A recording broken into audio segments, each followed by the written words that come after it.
Bozgur çağırır dağlardan yine.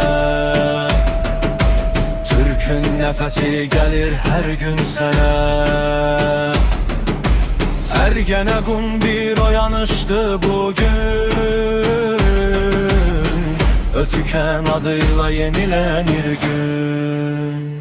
ATVV, ey sesimiz, ey ışığımız. Türk dünyasında uçan adımız. Birlik, gurur, oyanış seninle. Bakır millet göylere seninle.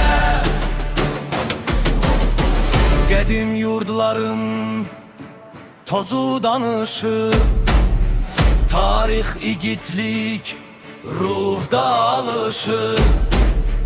Milliyetçilik, milli şeref meram.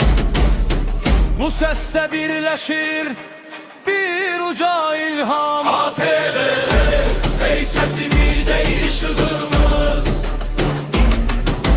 Türk dünyasında uçalan adımız.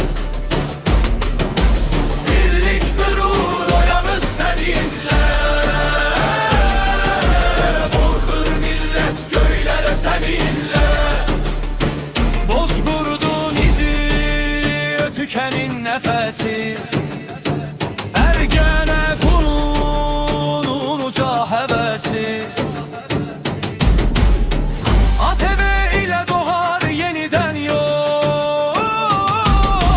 Türk halkının sabahı olar bol. ATV, ey sesimiz, ey ışığımız. Türk dünyasında uca